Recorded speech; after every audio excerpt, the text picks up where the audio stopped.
제가 지나간 것들 이렇게 뭐 준비하다가 이제 그 BTS가 네. 그 5월 6일인가 네. 그 7명이 이제 모여서 그 검사를 하고 갖고 이제 토론을 했더라고요. 그래서 네네. 이제 영어 버전, 그 한글 버전이네요. 근데 네. 글은 또 이제 제가 영어로 찾아봤는데 7명 중에 5분이 I이고 네. 그 다음에 E로 이제 시작하는 분이 RM하고 지민.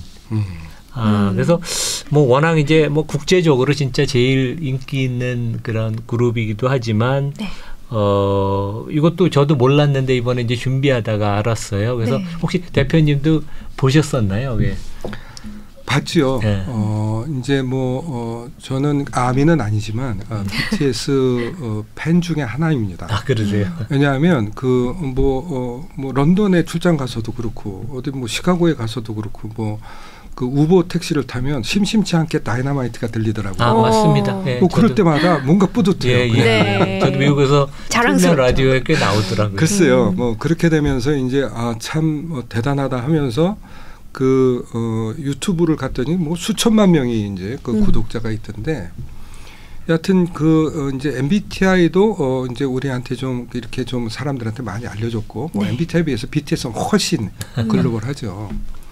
그런데 이제 좀 이분들이 이제 인기 연예인이다 보니까 맨 처음에 이분들이 했던 거는 무료 검사를 했던 것 같더라고요. 아, 네. 무료 검사를 한 2번 한 것들도 유튜브에 이렇게 나와 있어요. 근데 이번에 한 거는 어떻게 이제 정식 검사를 또 하셨더라고요. 네. 아, 그런가요? 이번에는. 근데 이분들의 이제 그래서 검사했더니 유튜브에서 이제 언급된 것들을 보면 별 차이가 없어요. 무료 검사를 한 거나 정식 검사를 한 거나 감행에 별 차이가 없고, 다만 이제 저희도 검사 결과들을 이렇게 보니까 무료 검사로 한 한 2번 했던데 여기하고 정식 검사하고 결과가 왔다 갔다 해요, 지금. 아, 네. 왔다 갔다 해서 E도 나왔다가 I도 나오고 I가 나온 분이 E가 나오고, 그래서 저도 뭐 자세히 이렇게 다 보진 않았지만 몇 번 이렇게 보면서 혼돈스럽다 이런 표현들을 하신 분들이 계시고, 뭐 그래도 나는 이게 도움이 된다. 그래서 이제 본인들이 MBTI를 통해 가지고 어떤 것들을 좀 더 도움이 얻었는지 여기에 대해서는 그렇게 뚜렷하게 언급된 것들은 별로 없습니다. 제가 네. 봤을 때는. 왜 그러냐면 교수님이나 대리님이나 하셨던 거는 정식 검사를 플랫폼에서 하셨거든요. 네. 네, 맞습니다. 이제 거기에서는 이제 최적 유형이라는 것도 찾고, 네. 그다음에 이제 시간은 걸리셨지만 거기에 이제 최적 유형을 찾고 나면 프로파일이 복잡하죠. 네. 네. 그리고 이제 들어가서 보려니까 만만치 않죠, 양이. 맞습니다. 예, 굉장히 많습니다, 사실은. 근데 그분들은 그 과정을 거친 게 아니에요. 그냥 단순히 검사를 해서 코드만 나온 거예요, 코드만. MBTI의 목적은 코드를 알려고 하는 게 목적이 아닙니다. MBTI의 목적은 적어도 자기 자신의 마음의 작동 원리를 알기 위한 게 목적이거든요. 자기를 잘 이해하기 위해서. 네, 목적과 수단이 불분명한 거예요. 그러니까 우리가 자동차나 비행기를 타는 이유는 뭐예요? 이동을 해서 이곳에서 저곳으로 가려고 하는 수단일 뿐이잖아요. 네. 비행기 자체를 타는 게 목적일 수도 있지만 대부분은 다 이런 수단으로 씁니다. 네. 근데 너무나 많이 요즘 MBTI가 그냥 코드만 가지고 왔다 갔다 하는 거예요. 너 뭐가 나왔어? 지난번에 뭐 나왔어? 이번에는 똑같이 나왔어. 그러니까 코드가 소위 수단에 집중하고 있다. 목적은 이걸 가지고 내가 가지고 있는 마음의 작동이 이렇게 돌아가기 때문에 나를 특징 지우는 것들이거든요. 네. 그랬을 때 모든 유형들은 강점이 있고 약점이 있을 수 있어요. 맞습니다. 네. 그리고 그거는 동일합니다. 어떤 유형이 더 우수하거나 어떤 유형이 부족하거나 이런 게 하나도 없거든요. 네. 그런 것들을 통해서 자기를 발견하는 이게 이제 목적이고, 네. 이 MBTI 코드는 그 수단일 뿐이에요. 그런데 안타깝게 뭐 무료로 했던 정식으로 했던 이분들이 해석을 제대로 안 받으셨더라고요. 그런 절차가 없다 보니까 네. 제가 봐도 혼돈스러우셨을 것 같아요. 그러니까 뭐 유튜브에 보면 절대로 만나면 안 되는 MBTI 유형 네. 톱5 뭐 이런 것들은 네. 아이가 네. 진짜 네. 제대로 네. 이해를 못하는 어떻게 보면 이제 네. 상술 뭐 아니면 네. 이제 그런 오해네요. 네. 예. 근데 이제 아까 대표님께서 과몰입하면 여러 가지 폐해가 많다. 네. 이제 이 그 무료 인터넷, 무료 이 MBTI 그 사이트의 문제점도 있고 네. 목적을 제대로 이해 못하고 이제 그 잘못 사용하는 것이니까. 근데 일부 기업들이 제가 조선일보인가 어디 일간지를 보니까 또 한동안은 우리나라 기업의 뭐 3% 정도가 우리 얘기하다가도 뭐 어디 기업은 이걸 쓴다고 네, 적어내라고 그런다는데 실제 기업들이 그러니까 그게 그만큼 이게 상당히 의미가 있고 네. 효과적이고 잘 그 누구랑 맞고 누구랑 안 맞으니까 조직을 운영하는데 도움이 돼서 이제 활용한다는 건데 그런 그 상황들도 있나요, 기업들이? 꽤 많이 있는 것 같아요. 그래서 뭐 얼마 전에 그 보도가 많이 됐죠. 그 공중파에서도 이거를 문제로 다루더라고요. 그래서 과몰입처럼 이 채용 장면에서 이거는 온당치가 않다 이런 것들의 이제 보도인데 맞습니다. 온당치가 않습니다. 왜냐하면 지금 교수님 말씀해 주신 대로 모든 기업들은 자기 회사의 성과에 기여할 수 있는 사람을 뽑고 싶을 거예요. 그죠? 그리고 이제 그 업이 있으니까 이제 이게 이제 그 업 자체가 기획력을 많이 요구하는 일일 수 있고 숫자를 많이 다루는 일일 수도 있고 이제 각각의 특징이 있잖아요. 네. 비즈니스에 이제 특징이 있는데 이런 자기네들의 그 업하고 맞는 사람을 뽑고 싶겠죠. 그래서 궁극적으로는 이제 그 채용 담당이나 이제 이것들을 하는 그 임원분들이나 이분들이 이제 MBTI 얘기를 듣고 이게 사람을 잘 구분해 주더라. 이제 이런 얘기를 어느 정도를 듣고 뭐 이걸 가지고 이제 이거를 투입을 할 때는 굉장히 많은 위험들이 들어갑니다. 네. 그거 중에 하나가 우선 첫 번째로 그 MBTI를 채용 장면에서 쓰면 이 검사를 받으러 온 친구들 자기가 채용할 때 이 검사를 쓴대. 그러면 자기 원래 모습을 쓰는 게 아니고 정답을 찾아서 쓰게 돼 있어요. 회사가 원하는 어떤 네, 인재상이랑 비슷하게. 이 회사 인재상 다 보고 네. 또 이 회사가 업이 어떤 건지 뭐 보통 똑똑해요 다 아는데 그러니까 다 자기 정답 찾아서 쓰겠죠. 제대로 쓴 친구가 오히려 이 회사에는 맞는 인재일 때도 불구하고 오히려 제대로 된 친구를 놓치고 네. 거짓말로 응답한 친구를 뽑을 가능성이 높아지죠. 우리가 채용 연구자들 얘기를 보면 여기에도 알파에라 베타에라가 존재를 합니다. 네. 뽑아야 되는데 떨어뜨려 버렸어요. 이런 에라가 있고 떨어뜨려야 되는데 뽑아버렸어요. 이게 늘어나 버리는 거예요. 오히려. 네. 그러니까 원래 목적은 이 도구를 가지고 자기 회사에 맞는 사람 뽑자는 건데 이런 에라만 늘리는 그러네요. 이런 문제가 네. 나올 수 있고요. 때로는 이게 이제 그 우리 회사에 맞는 사람을 뽑겠다는 뜻도 있지만 어떤 회사들은요. 이런 사람들은 좀 안 뽑고 싶다. 이런 목적으로 인성검사들을 많이 써요. 그래서 이제 적인성검사 이렇게 표현을 할 때 이제 적성검사는 주로 능력을 재는 건데 네. 인성검사들은 그 사람의 특성을 재는 거거든요. 네. 근데 이제 그 교수님도 잘 아시겠지만 이 소위 셀렉션 인의 관점이 아니고 스크린 아웃하는 관점으로 인성 면접도 하고 인성 검사를 씁니다. 그러면 이런 친구들은 안 되겠다 하는 관점으로 MBTI를 봐버리거든요. 그래서 저는 이런 경우도 봤어요. 우리 회사에는 P 유형은 절대 뽑으면 안 돼. 이 사장님이 그렇게 기준을 가지고 계신 거예요. 사장님이 완전히 잘못 알고 있고 완전히 잘못 너무 알고 위험한 계셨죠. 거네요. 네, 위험하죠. 그래서 저희는 그 말씀을 듣고 저희가 맨 처음에 이 사장님은 피 트라우마가 있으신가 여쭤봤어요. 왜 피를 그렇게 안 뽑고 싶으세요? 이런 사람이 왜 들어오면 안 돼? 그랬더니 이제 그 비즈니스는 그 외식 산업이었거든요. 그래서 네. 많은 프랜차이즈를 두고 이제 운영을 하면서 이제 레시피를 정리를 해가지고 이제 같은 품질의 그 음식들이 나와야 되는데 피들은 주어진 레시피대로 안 하고 지멋대로 할 거다 하는 그런 생각을 가지고 계신 거예요. 네, 조금씩 이렇게 좀 바꿔서 창의적으로. 창의적으로. 네. 프랜차이즈는 다 똑같이 균일한 품질로 해야 되는데. 그러니까 품질 관리가 안 될 거 아니냐. 이제 그 품질 관리를 걱정하는 건 맞는데 그거를 JP 척도가 뒤쪽에 있는데 네. 그거하고 잘못 연결하신 거죠. 그래서 저희가 이제 상의를 드렸어요. 사장님 이것들은 이런 식으로 보셔야 되고 오히려 이런 식으로 이용을 하시면 채용 장면보다는 그 점주들이 좀 더 그 매장에서 그 직원들하고 효과적으로 상호작용하거나 네. 의사소통하거나 이런 도구로 쓰시면 훨씬 좋습니다. 이렇게 이제 설명을 드렸더니 이 사장님이 이제 제대로 보기 시작한 거죠. 그래가지고 이분이 그 임원 두 분하고 아예 이 MBTI 정식 교육 과정이 있거든요. 이 과정에 오셔가지고 그거를 다 배우시더라고요. 나흘이나 시간을 쓰셔가지고 네. 그러고 나서 실제로는 이제 그 피 트라우마가 없어졌어요. 그래서 이거는 이렇게 하면 안 되는구나. 이제 이걸 제대로 아시니까 네. 이 도구는 내가 우리 직원들을 이해하는 수단이고 이 직원들이 역량이 좀 더 늘어날 수 있도록 쓰면 굉장히 좋겠구나. 이제 소위 수단과 목적을 구분을 하신 거죠. 네.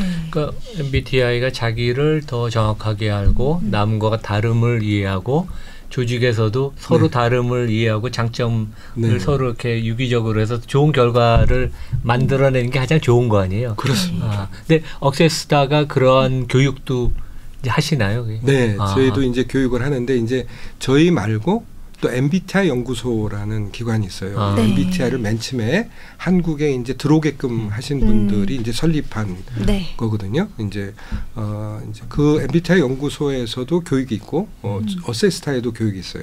이제 근데 뭐가 다르냐면 이제 저희 교육은 이제 글로벌 서티피케이션 프로그램 해가지고 이제 그 MBTI를 쓰고 있는 그 모든 나라가 같은 교재로 네. 같은 내용으로 이제 이렇게 이제 교육을 소위 이제 그 표준화를 시켰어요. 그러니까 국제 공인, 뭐 자격증 뭐 그런 거나 보죠. 네, 그래서 이제 이 과정은 나흘 동안 이제 진행이 되는데 이제 저희 같은 경우는 이틀 나눠 가지고 뭐 한 주 차이로 이렇게 진행을 많이 하곤 합니다. 네.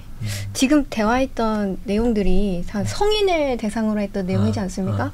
네, 어린이들을 대상으로 봤을 때 저는 오히려 한 10살, 11살 이하는 좀 이게 신빙성이 떨어질 수도 있고 오히려 네. 이거를 더 다른 유형으로 바뀔 수도 있는데 너무 이렇게 국한되는 게 아닌가 싶은 생각인데요. 맞습니다. 또 어린이들 대상으로 할 때는 이 MBTI를 또 어떻게 활용해야 할까요?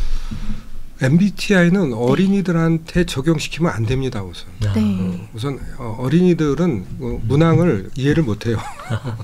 좀 그럴 수도 있겠네요. 쉽지는 않아요. 선택이 네. 안 되는 경우가 많이 있고요. 그걸 떠나서 그러니까 엄마가 이거 해보면 안 되겠네 애들한테. 근데 지금 최근 기사 보니까 또 엄마들이 이 MBTI로 아이를 평가한다고 하더라고요. 네, 뭐 그런 그 기본 바탕에는 그 엄마들이 우리 아이 잘 키우고 싶은 것들이 그렇죠. 있지 성향 않겠어요? 파악을 코드가 위해서. 아니고 네. 그래서 성향 파악을 위해서인데 잘 모르고 했기 때문에 이제 그런 거예요. 그래서 조금 복잡한 얘기지만 이 MBTI 아까 제가 주기능, 부기능 이런 표현을 썼잖아요. 네. 이 주기능이라는 건 주로 쓰는 기능이에요. 근데 네. 어디서 주로 쓰는 거냐면 의식 차원에서 주로 씁니다. 의식 차원에서. 어른과 어린이의 심리적인 큰 차이는 의식이 좀 더 미발달된 상태예요. 아직 덜 발달된 거죠. 네. 그래서 독립적이지 않은 거예요. 그래서 뭐 초등학교 1학년, 2학년 이럴 때는 자기 의견이라는 게 큰 의미가 없어요. 주로 엄마가 시키는 것, 뭐 부모님이 시키는 것 이런 것들 위주로 행동을 하게 돼 있고 적어도 사춘기쯤이 지나야 자기 의견이 나와요. 네. 사람들은. 네. 그래서 한 고등학교쯤 돼야 이제 내 마음대로 할래. 이제부터는 이제 내적 자아가 형성되는 내적 자아가 만들어지는 네. 거예요. 그래서 이제 그런 것들이 이제 부모님들이 볼 때는 반항으로 보이길 수도 있겠죠. 네. 여하튼 그 어린 아이들의 특징들로 보면 이런 일단 그 주기능이란 말을 쓸 수가 없어요.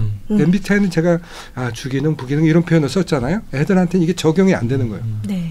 발달 과정이 있기 때문에. 그래서 그러면 이런 문제들은 지금 어떻게 해결하고 있냐면 어린이들 수준에 맞는 것들로 만들어 놓은 게 있어요. 이것도 미국에서 만들었습니다. 네. 이제 그게 이제 MMTIC라고 이제 그 표현되는 검사예요. 그래서 이건 마이어스 브릭스 이게 아니고요. 그 머피 메이제이어 이래서 이제 타입 인디케이터 for children 이렇게 이제 돼 있는데 이제 이거를 만든 회사는 캡트라는 회사인데 네. 이 회사 자체가 이 검사를 만든 이사벨 마이어스가 이제 실제로 이제 돈도 많이 벌었거든요. 네. 이걸 가지고 이제 재단 법인을 만들었어요.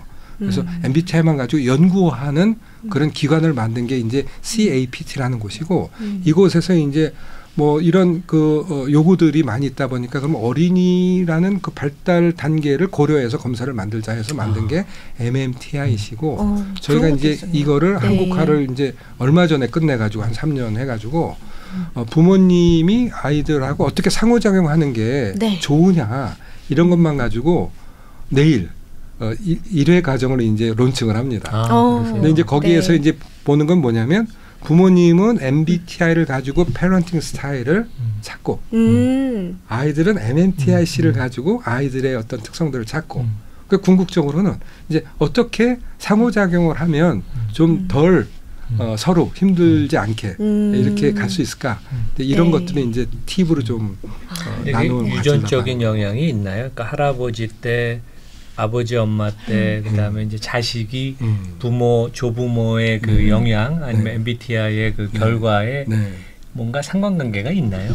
없습니다. 전혀 없어요. 그러니까 그게 이제 그 연구를 보면 쉽지는 않죠. 그러면 이제 뭐 종단 연구도 하고 뭐 이렇게 돼야 되는데 논리적으로 일단 보면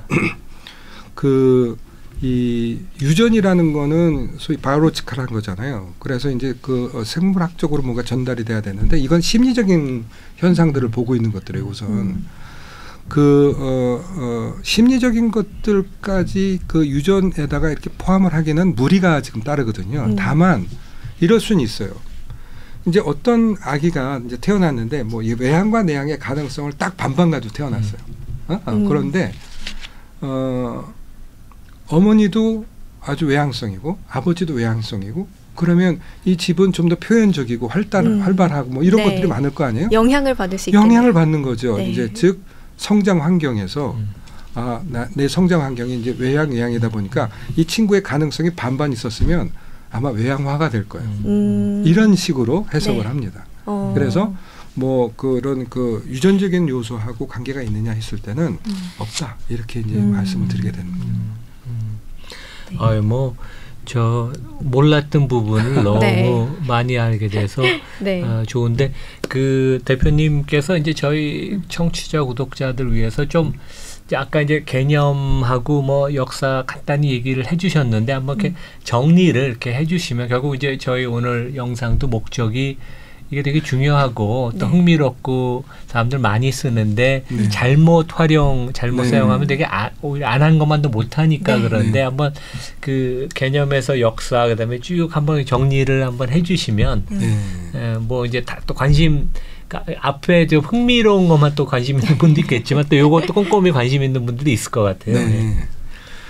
저도 교수님이 이제 불러주셔가지고 맨 처음에 조금 의아하기도 하고 좀 고민도 했어요. 왜냐하면 이 경제 프로그램이고 투자자들을 이제 좀 더 좋은 정보를 주시는 이런 내용들이 주로 콘텐츠던데 MBTI는 여기하고 직접 관계가 없는데 왜 그러신가 이렇게 했는데 교수님이 이제 뭐 이런 것들보다 물론 경제 부분들도 다루지만 좀 더 맞는 정보들을 좀 더 알려주는 것들에도 초점을 맞추고 이제 내용을 다룬다고 하셔서 그래서 이제 나오게 됐는데요. 지금 저희가 이제 좀 우려하는 바들은 이제 그게 그 MZ 세대들 때문에 이게 이제 굉장히 이제 퍼졌거든요. MBTI가 한국에 들어온 거는 그 30년이나 됐어요. 그리고 지금 은퇴하셨지만 서강대학교의 김정택 교수님이 신부님이세요, 이분.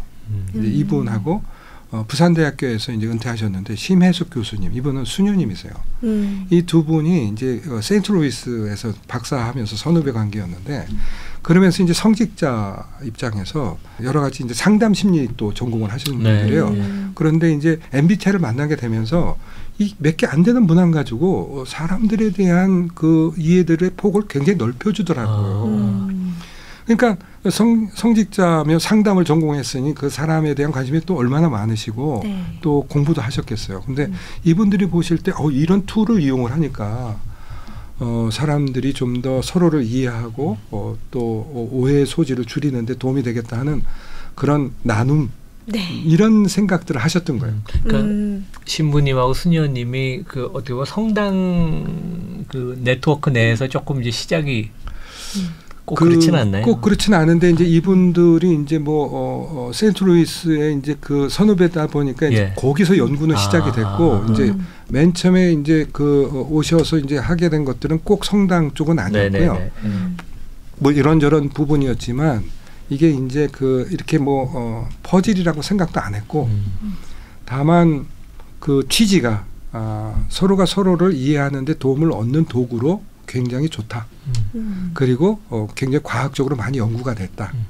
그러니까 한국에도 이거를 나눠보고 싶다. 이제 여기에 이제 시작이 된 거고 실제로 이 MBTI를 만든 그 사람들이 이제 이사벨 마이어스, 캐서린 브릭스에서 MB거든요. 네, 그렇죠. 근데 이제 이사벨 마이어스가 딸이고 이제 캐서린 브릭스가 엄마인데 이사벨 마이어스는 INFP라는 최적 유형이고 이제 캐서린 브릭스는 INFJ인데 이분들도 이것들을 시작했던 이유가 뭐냐면 사람들끼리 인간관계에서 왜 어려움들이 왜 저렇게 발생이 되나 하는 것들에 대한 그런 관심이었어요. 체계적으로 이걸 좀 들여다보자. 네, 그래서 이 캐서린 브릭스 즉 엄마가 이 동네 사람들을 10년을 넘게 그 행동들이나 표현들을 관찰을 해요.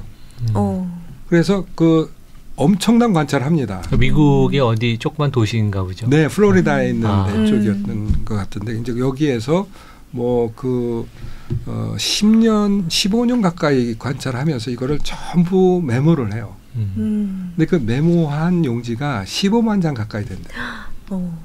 쌓아놓으면 적지 않을 거예요. 네. 이제 이것들을 가지고 이제 이제 보면서 맨 처음에는 이분들이 5개로 사람들을 분류를 했어요. 5가지로. 5가지로. 네. 뭐 우리도 뭐 그렇게 하잖아요. 뭐 호랑이처럼 용감한, 뭐 새 같은 가슴, 뭐 이렇게 표현하듯이 이렇게 나름대로 이제 구분을 해서 이제 책도 쓰고 그랬었는데 그때 칼 구스타프 융이라는 그 스위스의 이제 심리학자, 정신과 의사가 심리 유형론이라는 책을 써요. 독일어로 써진 거를 그 22년인가 이때 영어로 번역이 돼요. 1922년인가 3년에 아마 영어로 번역이 됐을 거예요. 이 책을 이사벨 마이어스도 보고 캐서린 브릭스도 봐요. 그렇게 보면서 이런 방식으로 사람을 좀 분류해 주면은 더 도움이 되겠다 하면서 이제 분류를 해서 폼 A, 폼 B 이렇게 나와서 지금 폼 M, 폼 G, 폼 Q 뭐 이런 표현을 쓰고 있거든요. 여하튼 이분들이 이제 이것들을 분류하고 사람들한테 적용해 가면서 이제 했던 얘기 중에 이제 이런 것들이에요. 이게 그 오해의 소지를 만들어내더라 유형의 차이는. 그러니까 외향과 내향이 유형 차이가 있기 때문에 오해가 생기는 거예요. 아까 말씀하신 대로 연예인은 외향적이 많을 것 같다. 이것도 오해죠. 또는 그 직관형은 뭐 어떨 것 같다. 뭐 사고형이기 때문에 차갑기만 하다. 이런 여러 가지 오해들이 생겨요. 방금 그 우리 PD님께서 제가 ENTJ라고 하니까 ENTJ 아닌 줄 알았는데라고 하신 있죠. 것처럼. 그래서 PD님 자주 언급되시네요. 네. 그 오해라는 말 한자풀이를 해보면 오자가 삐딱하게 본다는 뜻이거든요. 사람을 또 제대로 보지를 못하는 거예요. 사람은 주관적으로 보잖아요. 그래서 좀 더 객관적으로 보는데 도움이 되겠다 하는 것들이 이게 이제 점점 개발하게 된 그 근거들이에요. 그러니까 MBTI는 이 다른 사람들이 다르다 보면 오히려 이제 이 다르기 때문에 겪을 수 있는 어려움들이 많이 있고 이제 이런 여러 가지 어려움들을 우리말로 오해라고 표현을 하는 것들이죠.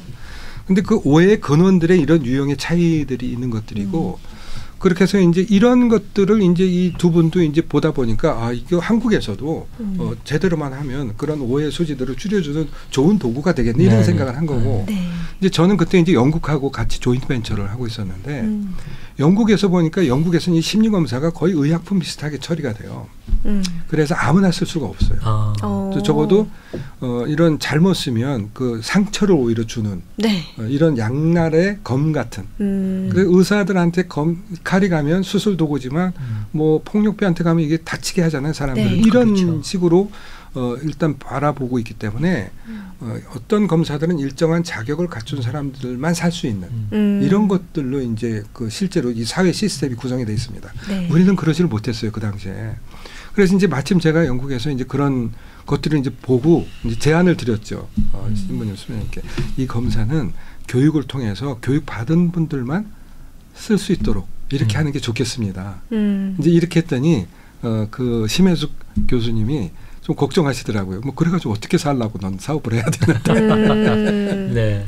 뭐 손해를 봐도 좋습니다. 하지만 이게 올바른 길 같습니다. 뭐 이렇게 이제 말씀을 드리고 실제로 이제 그런 방식으로 하다 보니까 진짜로 손해를 보더라고요. 물경 몇 년을 손해 봤냐면 저희는 MBTI로 사업적으로는 한 7, 8년 정도 손해를 봤어요. 이렇게 되면서 이제 그 손해는 봤지만 뭐 이것들이 맞는 길 같다 그러고 맞는 길을 제시하고 싶었어요. 선구자 역할을 하고 계시네요. 그러니까 꾸준히 이제 계속 해오신 거네요. 그러니까 좀 어려움이 있어도 어려움이 있었지만 이제 그 다른 나라에서 올바르게 쓴 것들을 보니까 아 이렇게 써야 이게 제대로 된 밸류를 주고받는구나. 그 전에 한국에서 썼던 많은 심리검사들은요. 대부분 그 수단과 목적을 구분을 못 해가지고 아무짝에도 쓸모없는 검사들이 너무 많았어요. 아마 교수님 중고등학교 다니실 때 지능검사 해보셨을 것 같아요. 그때는. 그렇죠. 그때 물경 뭐 중학교 한 번, 뭐 초등학교 때 한 번 해서 100만 명, 수백만 명이 매년 지능검사를 한 거예요. 우리나라에서. IQ요? IQ. 그거 해서 뭐 하려고 그거를 도대체. 그러니까 교육 정책상 하라고 그러니까 이렇게 한 거지. 이 IQ 해석을 하려면 IQ가 평균이 얼마인지, 편차가 얼마인지, 그래서 왜 이거를 해야 되는지 이런 것들의 어떤 목적성을 가지고 수단이거든요. 네. 예를 들어서 미국 같은 데서 IQ를 쓰는 것들은 이런 그 월반을 해줘야 될 때 아니면 드랍시켜야 될 때 이제 왜냐하면 교육을 못 따라가는 애들한테 교육 혜택을 주려고 그러는 거죠. 또는 이 교육에서 지적 자극이 안 돼. 그러면 그거를 점프시켜야죠. 이런 의사결정을 하는 데는 이게 굉장히 좋은 도구거든요. 네. 이런 용도가 아니고 우리는 이게 지금 개그가 돼버렸습니다. IQ가 한국에서는. 그 옛날에 제 기억에 이제 130 이상 나오면 잘 나온 거 아니에요. 선생님이 이제 엄마를 부르죠. 엄마 이제 봉투를 들고 가셔서 네. 우리 애 잘 나왔으니까 기분 좋으니까 선생님 뭐 좀 농담 약간 과장이지만 그런 옛날에 과장이 아니고 정말로 많았어요. 예. 제가 그 현장에서 있었는데 네. 우선 제일 큰 잘못된 오해는 뭐였냐면 2자릿수, 3자릿수. 네. 네. 99는 돌, 101은 인간. 예를 들어서 우리가 그 172cm라는 키가 있어요. 네. 그러면 172cm 큰 키예요, 작은 키예요? 제 기준으로 보면 보통 키라고 생각합니다. 근데 그게 또 남잔지 여잔지도 여자예요. 기준이 다르고 여자치고는 큰 키다라고. 5살이에요.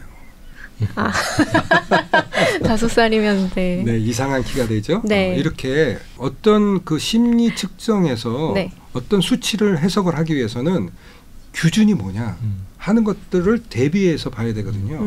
그러면 기준을 가지고 보면 일반적으로 정규분포로 만들어진 것들에서는 평균에서부터 얼마큼 떨어져 있냐 하는 편차라는 정보를 가지고 해석을 해야 올바른 해석을 하게 돼요. 네. 그러면 IQ 검사를 편차식으로 만들었다면 일반적으로 편차를 한 15 정도 줘요. 그러면 100을 평균으로 해서 플러스 15, 115, 마이너스 15, 115. 그럼 85부터 115 사이에 한 68% 정도가 존재하게끔 점수가 나오게끔 돼야 이게 정상적인 거거든요. 네. 그렇게 되죠. 네. 그런데 이거를 이제 잘 모르니까 그냥 검사 결과 가지고 뭐 2자리, 3자리 이랬던 거예요. 근데 이제 이게 또 학교에서는 숨긴다고 숨기는데 그게 숨겨지나요? 그래가지고 웃지 못할 일들이 굉장히 많아요, 우리나라에서. 자기 학교에 이제 그 요즘 이제 생활기록부라고 예전에 네. 그랬는데 보니까 자기가 IQ가 140이 나와서 공부 안 해도 자기는 서울대학 갈 거야. 뭐 이래서 공부 안 한 친구도 있고 또는 내가 생각한 것보다 IQ가 너무 낮게 나왔어. 난 해봐야 소용이 없어. 이래서 공부 안 하고. 오히려 반대로. 네. 이런 잘못된 이런 것들이 정말로 많이 있었어요. 그래서 저희는 오히려 이런 지능검사 만들고 이렇게 하면서 지능검사 안 쓰기 운동 이런 것들을 했었어요. 그런데다가 이 정규분포를 이해하지 못하면 해석할 수 없는 것들이 굉장히 많이 있어요. 그래서 아까 잠깐 말씀드린 대로 이런 심리검사들은 좀 내용적인 전문성을 가진 사람에 의해서 취급이 돼야 된다는 것들이에요. MBTI는 더욱더 그렇습니다. 네. 왜냐하면 이거는 정규분포 방식이 아니고 바이모달리티를 하거든요. 그래서 양봉분포를 해요. 이거. 그 분류 방식 자체가 굉장히 정교하게 이루어진 것들이에요. 네. 그리고 이 문항을 하나 추출해내는 건 굉장히 어렵습니다. 그래서 그 93개 문항은 EI, SNTF, JP로 이렇게 나눠지는데 예를 들어 EI 문항 같은 경우 21개로 돼 있는데 하나하나의 문항들이 전부 그래프로 그려가지고 품질을 관리를 한 거예요. 뭐 혹시 이제 기회가 되면 저희가 그래프를 한번 좀 보여드리고 싶은데 네. 93개 문항에 이제 그 EI 21개만 가지고 실제로 IRT라는 그 통계 기법을 가지고 이제 그림으로 이 문항의 품질을 볼 수가 있거든요. 그럼 놀라울 정도로 굉장히 잘 그려져요. 그런데 똑같은 건 하나도 없어요. 그래서 가중치를 다 다르게 해서 채점을 하거든요. 이런 과정을 통해야 분류가 제대로 되는데 그러면서도 지표 전체로는 양봉분포를 하게 됩니다. 그러니까 이런 백그라운드를 좀 가지고 해석을 해야 해석의 접근들이 가능해지는데 이런 것들을 이제 요구를 한 거죠, 저희가. 그래서 맨 처음에 이제 이런 그 자격 교육 이런 것들을 했는데 그때는 하나도 없었어요, 이 자격 교육이 심리검사에. 그래서 저희가 사실 체험을 했습니다. 이렇게 되면서 요즘 많이 생겼거든요. 여하튼 그런 것들을 통해서 이제 우리나라에 맞는 데이터로 우리나라에 맞는 여러 가지를 만들었는데 이제 이런 것들을 구분을 하지 않은 상태에서 이제 무료 검사나 이런 것들이 나오다 보니까 여기 이제 분류에도 문제가 되고 또 데스크립션에도 문제가 되고 이러기에는 뭐 재미로 볼 때는 뭐 모르겠지만 이게 좀 적어도 자기라는 소중한 존재를 소중하게 여기고 소중하게 발견해가는 도구로 쓰기에는 너무 리스크가 크다. 그러니까 그 지금 이제 16개 유형이 똑같이 그 퍼센티지가 나온다 그러면 뭐 평균 한 6에서 한 7% 정도 나올 텐데 제가 제 거 ESTJ를 보니까 10%가 좀 넘더라고요. 그래서 국내 한국인을 대상으로 이렇게 그 16개 유형이 몇 프로씩 있는지 그런 결과도 있죠. 아마. 네, 그런 결과들도 있고요.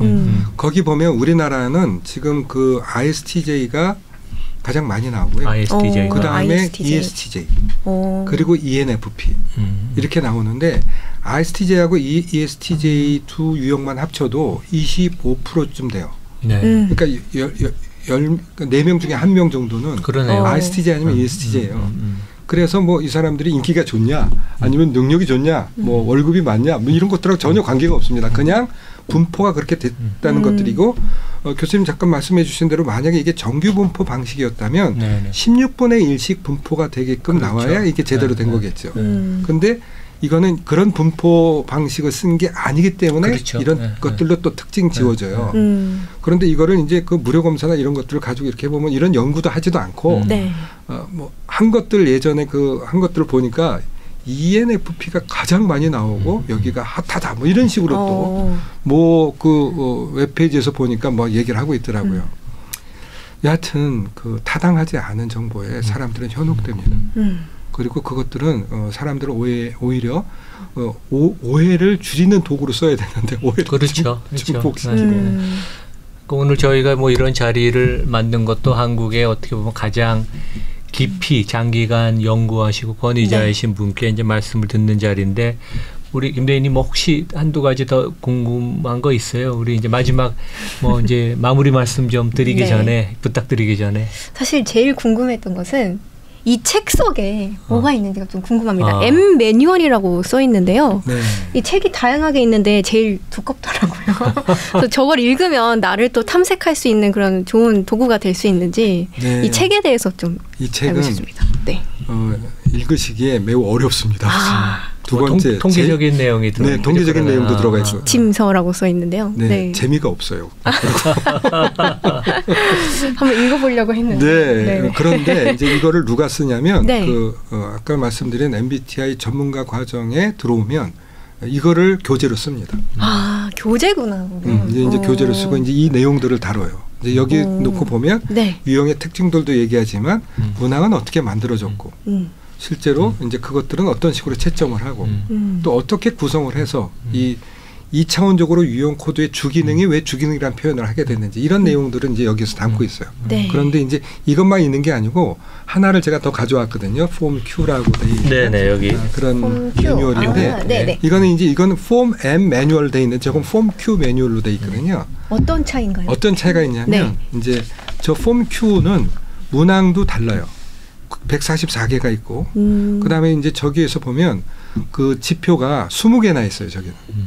그럼 Q가 퀘스천의 아니요. Q인가요? 그거는 어떤? 폼의 이제 용어의 뿐이에요. 그래서 폼에 대한 얘기를 이제 많이 못 드렸는데 이제 네. 폼 G하고 폼 K라는 것들이 이제 어떤 보완 관계로 있었냐면 이 유형이 왜 왔다 갔다 하냐 하는 것들에 대한 이 질문을 가장 많이 받은 사람은 아마 이사벨 마이였을 거예요. 이 검사를 만든. 그래서 이 사람이 폼 F 오기 전까지는 ESTJ하고 ENTJ를 왔다 갔다 한다 그러시면 네. EXTJ라고 하세요. 이렇게 묘사를 했어요. 그러면서 이 16개 칸은 국경선이 아닙니다. 우리가 뭐 어디에 그 유형이 있다고 해서 다른 게 없는 게 아니에요. 그러니까 그 유형이 선호되다 보니까 이제 그렇게 분류가 됐을 뿐이죠. 이건 마치 우리 색상표 있잖아요. 네. 색상표를 보면 이제 우리 파워포인트나 또는 아래 한글로 문서 꾸밀 때 이제 색상표를 쓰게 되잖아요. 그러면 이제 색상이 있고 거기 이제 명도 채도들이 나와 있잖아요. MBTI는 이 세상에 존재하는 굉장히 많은 색깔들을 구분해 보려니까 너무 어렵잖아요. 그러니까 이제 빛의 삼원색 해가지고 이제 색상표를 만들고 또 이제 그 보색 관계도 만들고 뭐 유채색, 무채색 하면서 색을 이해하게 되잖아요. 네. 사람들은 너무너무 복잡한 것들이 있으면 이것들을 어떻게 이해하는 것들이 되게 어려울 수 있는데 이런 것들을 우리 색을 분류하듯이 사람의 마음을 굉장히 체계적으로 분류를 한 거예요. 그런데 이제 그러다 보니까 이제 ENTJ, ESTJ가 이제 왔다 갔다 할 수도 있고 뭐 ISTJ, ESTJ가 이제 왔다 갔다 할 수도 있는데 그것들을 이제 이사벨 마이어스가 이제 연구를 하면서 보니까 이제 네. X만 가지고 또 놓고 보다 보니까 어려운 거예요. 또 어떤 사람들은. 그래서 이걸 좀 더 구체적으로 파고 들어간 거예요. 그렇게 해서 만든 게 폼 Q입니다. 그래서 폼 Q는 스텝 2 이렇게 표현하기도 해요. 그래서 이 폼 M은 오늘 한 거는 주로 첫 발자국으로 한번 해본 거예요. 그런데 같은 유형에서도 또 다른 점들이 있거든요. 같은 ENTJ에서도 또 다른 면들을 볼 수가 있어요. 네. 우리가 같은 색상에서 채도가 다르고 명도가 다르듯이 네. 이렇게 같은 유형 내에서 또 다른 차이를 본다든지 또는 그 검사 점수 그러니까 MBTI 폼 M 스텝 1에서 봤던 그 왔다 갔다 했던 점수가 낮은 경우에 왜 낮았을까 하는 것들을 좀 더 한 걸음 더 들어가 가서 보기 위한 목적으로 만들어진 거예요.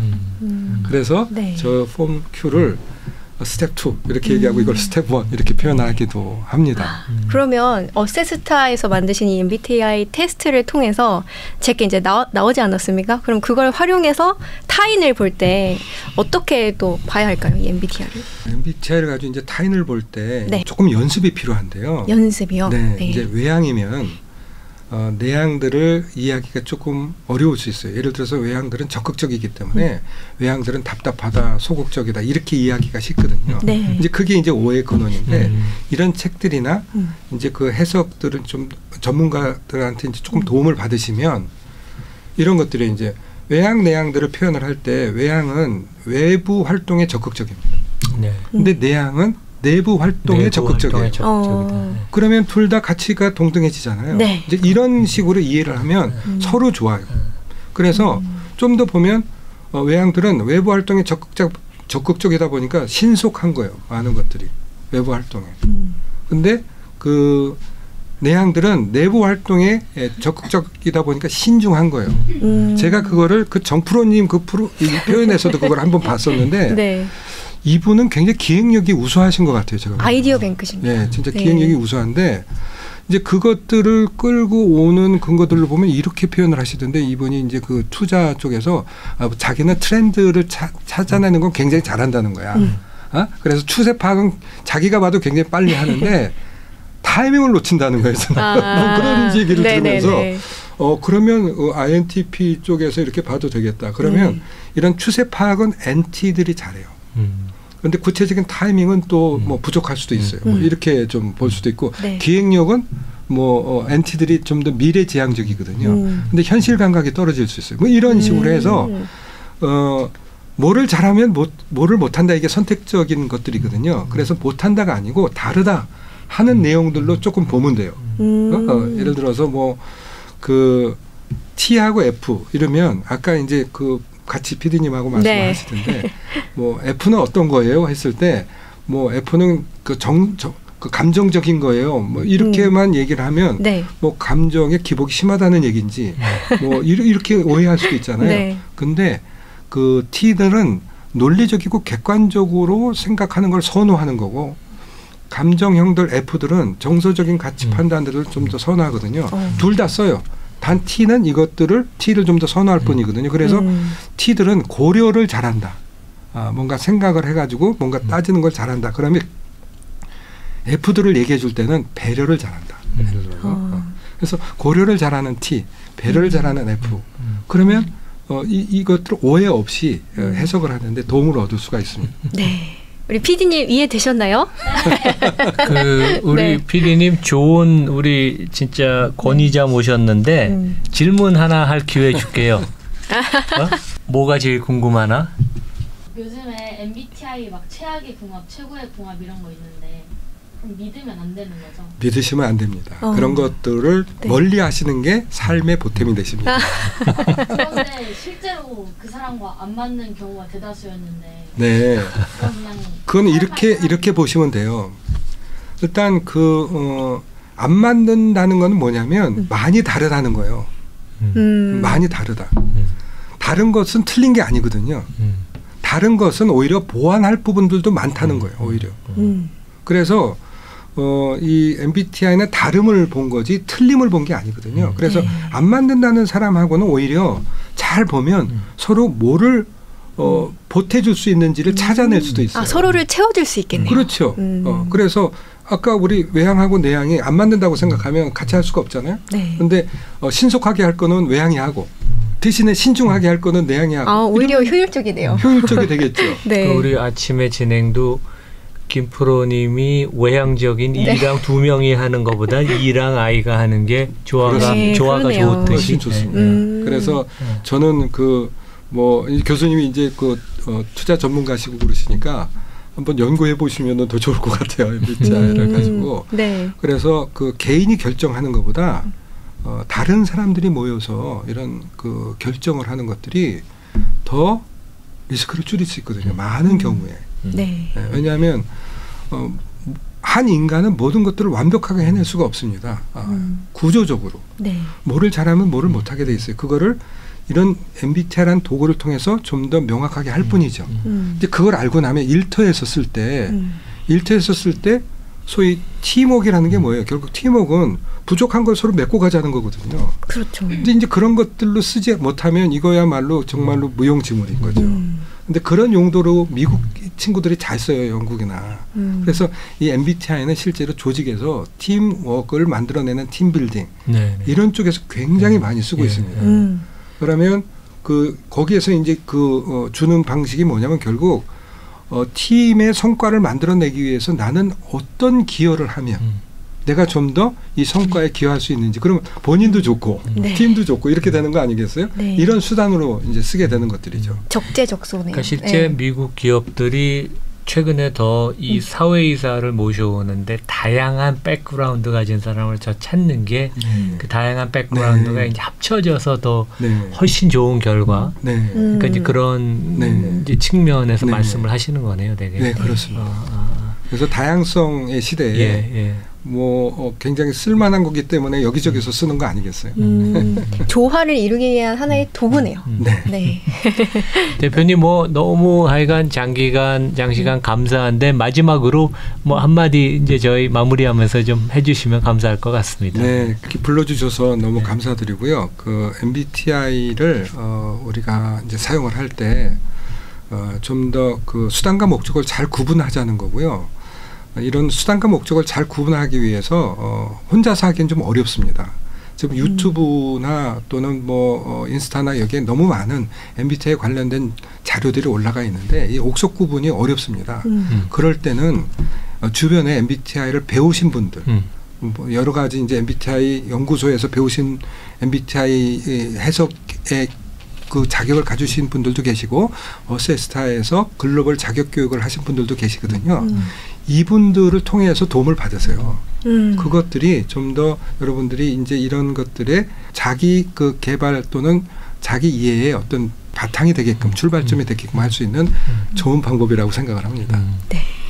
하여간 저 너무 장시간 감사하고요. 오늘 저 MBTI에 대해서 저희 청취자 구독자분들이 진짜 제대로 이해하고 잘 활용하는 그런 기회가 되면 네. 좋겠습니다. 네. 네, 감사합니다. 네, 고맙습니다.